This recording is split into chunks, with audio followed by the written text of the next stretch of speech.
Hey, how's it going, guys? Mr. Boss for the win here, and in today's Grand Theft Auto 5 video, I'm going to be telling you guys about 10 things you probably didn't know in Grand Theft Auto Online, including some tips and tricks, secret details, and a whole lot more. So let's not waste any more time, and let's jump straight into this. At the number one spot today, I'm going to be showing you guys how to get inside of the IAA building. So this is going to continue the series where we've been getting into Franklin's house, Lester's warehouse, Michael's house, the FIB building, and today we're getting inside of the IAA building. Now, we actually did this on my live stream yesterday, and what this is going to require is a cargo bob and a motorcycle. It doesn't matter what motorcycle it is. I had the most luck with the Bati 801, though, so I'd probably recommend that you do something similar to that. Now, what you're going to do is put your bike on one of the ledges of the IAA building. There's one that faces the city, and there's one that kind of faces not towards the city. You want to put it on that one, and you want to do exactly what my character is doing right now, which is driving up to this like electrical box and then accelerating and reversing at the same time so you can kind of spin your bike into the wall. That's honestly as best as I can explain it. And you want to just try and find the breach until you finally end up going through the building. Now, this is kind of the tricky part. You want to make sure that you either land on the bike or that you land in a way that doesn't kill yourself, because if you land kind of awkwardly, you'll die instantly, which obviously this won't work.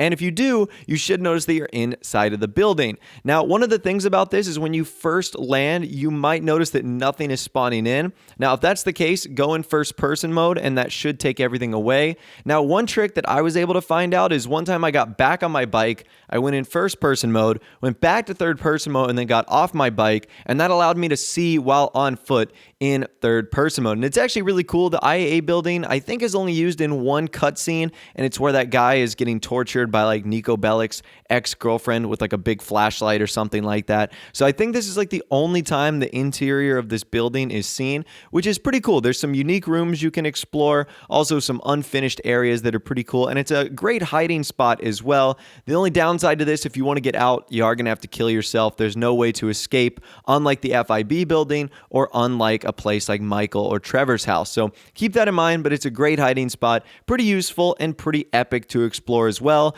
And who knows what sort of secrets or Easter eggs you might find hidden in here. All right, guys, the next three things I'm going to be showing you are all weapon tricks, and I think these are pretty useful. The first of which is going to be how to reload a whole lot quicker. So for example here, let's take the special carbine rifle, and it's got 100 rounds. I've got the biggest drum that you can on there, and you can see when I go to reload, it's a pretty lengthy process. It's about 2 or 3 seconds, and then you've got to, reset the gun and get it ready to go.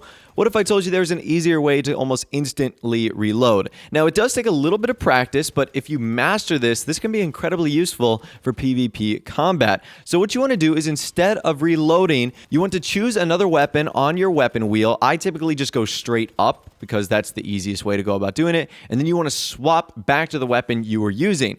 And you'll notice that this can take under a second, probably even less than that. And then you're going to have full ammo when you're done with it. So although you don't have unlimited ammo, as you do kind of have to take like a half a second to 3/4 of a second break, it is much quicker than reloading the gun the traditional way, especially if you have one of the bigger ammo capacity magazines on there, as that's going to take even longer. So I definitely recommend you use this. I'm sure this will definitely help out your PvP combat in so many different ways here in Grand Theft Auto Online. And if you're already a pretty good player, this might just give you the edge in a situation where you don't have to reload as long versus an enemy that might be shooting at you that does have to reload for that extra second or so. So that is tip number 2. Tip number 3, you guys probably knew about this, but I just ended up figuring this out, and that is how you can switch to a better reticle for your weapons, one that's more accurate and will help you win gunfights. So what I recommend is that you switch to the complex reticle. So this can be found under settings, and then you have to go down to display and then simply switch it from simple to complex. And what this is going to do is provide a more accurate crosshair for each weapon. So all the weapons are going to be different, or at least all the categories. So for example, you can see like the pistols, the submachine guns, the assault rifles, all going to have different style crosshairs rather than just a singular dot. And this will give you a better idea of when you shoot where your bullets are going going to go. That way you can kind of anticipate recoil, but you can also try and pinpoint your shots a little bit better so that you can try and accurately hit the person and kill them before they end up killing you. So I'm sure many of you guys knew about this, but I actually didn't, and I didn't even know this was a thing. It's crazy that I didn't, given the fact this game has been out for over 3 years. That's tip number 3. Tip number 4 actually has to do with the sniper rifle. So one of the downsides to the sniper rifle is your movement is pretty limited. So if you get caught out in the open when you're aiming down sights, trying to strafe back and forth,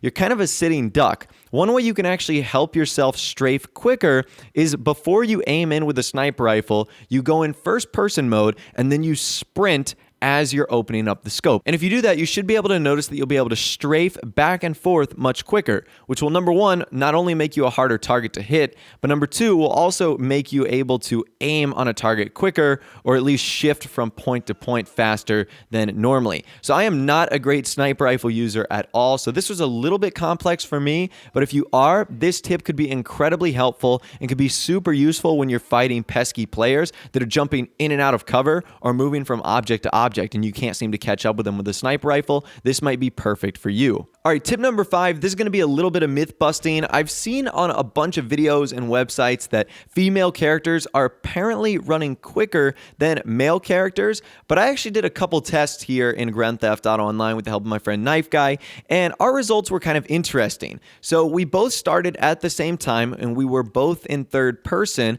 I've got a male character, he's got a female character, and we're also on the PlayStation 4, and our speeds were for the most part identical. I might have gotten a little bit of a jump start, but for the most part, no one was gaining ground on another. So we were going to call this kind of conclusive, but then we decided to do a test where the female was in first person, and wouldn't you know that the test we did where the female's in first person, they're running quicker. So I'm not sure if this is a first person thing only, or if it's a PC versus console thing, but I did notice that that had an impact. To me, it would seem odd that Rockstar would program one gender over another that's quicker, especially given the fact that their hitboxes are exactly the same in Grand Theft Auto Online. So it would be weird that one character would be given better attributes over another. To me, that would kind of skew the system a little bit. So number 1, I think it has to do what system you're on. There might be a bug whether you're on PC or console. And then number 2, first person definitely seems to help speed you up versus a person in third person view. So you can try those tests out for yourself. Those were my results right there, and I thought they were pretty interesting. Something that's really funny if you want to troll your friends. So if someone is in the sky parachuting, you can shoot guns at them all day long. The parachute is not going to break. It's not going to, come off them or do anything like that.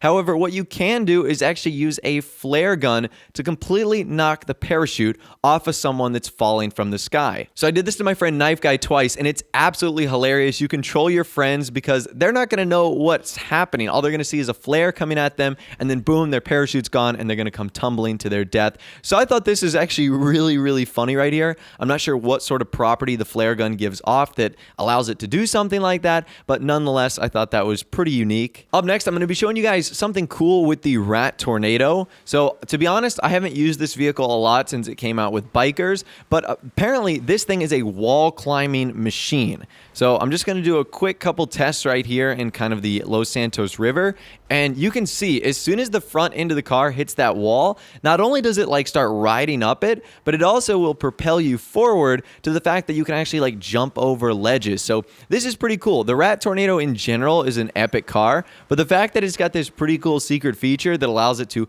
climb over walls and inclines like that is pretty awesome. I'm not sure why that's the case. I don't know if it like the front wheels are exposed, so it just like hits it really well. I have no clue, but try this for yourself. The Rat Tornado is a wall climbing beast and can do some really crazy stuff just like that. Moving on, I'm going to show you guys how to get a colored BMX bike. So you'll notice that when you go to the website where the BMX bikes are purchased, that there's no option for color. So which one are you going to get? Is it randomly generated? Well, the way in which you can actually determine what color your bike is it goes based off of the color you purchased on your last vehicle. So for example, the last vehicle I purchased while recording this was the Rat Tornado, and I made it red. So when my BMX bike gets delivered, it is going to be red, which is actually really cool. So now there's not any more of a guessing game or getting a randomized color. If you want a specific color palette for your BMX bike, all you've got to do is buy like a cheap rink-a-dink car, maybe something like the Rusty Rebel, $3,000, select the color, and then go ahead and buy yourself a BMX bike, and it should be the color that you chose. So that right there is pretty awesome. Speaking of things I probably should have known about since day one, but this is actually a game changer. You can actually sit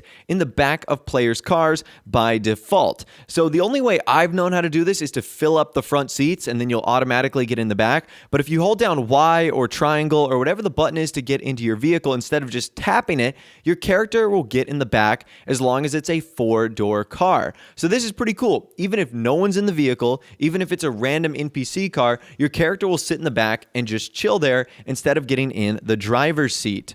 Now, this only works on vehicles that seat more than 2 people. I tried this with a 2-door car to see if you could just get in the driver's side passenger seat, but that didn't end up working. You just ended up sliding over to the driver's side seat. But this is still pretty cool. It's great if you want to be chauffeured or sit in the back of vehicles or whatnot, which is pretty awesome nonetheless. And I think that is really cool. Again, another feature that was probably been here since day one and that I'm just figuring out about, which is ridiculous. All right, and finally, last but not least today, we're going to be doing some more myth busting, and that has to do with the weapon speed in which you run with. So there's a rumor going around that you run at different speeds holding different weapons. That's actually not true. You run the exact same holding every weapon except the minigun. The minigun makes you run maybe about 1.25 times slower than you normally run, obviously because it's a giant, weapon, but nonetheless, if you hold any other weapon, doesn't matter if it's a grenade or a sniper rifle, you're going to be running at the exact same speed. So I see some people that take away their weapons when they're trying to run, and I don't know why, because like this test kind of proves, there is no difference and you'll be running at the same speed. But anyways, that's all the information that I have for you guys in this video today. 10 tips and tricks, things you might not have known, and some secret details that I thought were pretty cool. Let me know in the comment section down below if you know of anything that I didn't mention in this video that you might think everyone would want to be interested in. So let us know down there. If you guys did go and enjoy the video though, a like rating would of course be awesome. And also subscribe to my YouTube channel if you are new or you like daily GTA 5 videos like this. With all the way guys, like I said, thanks so much for watching. Take care, and I'll see you guys in the next video.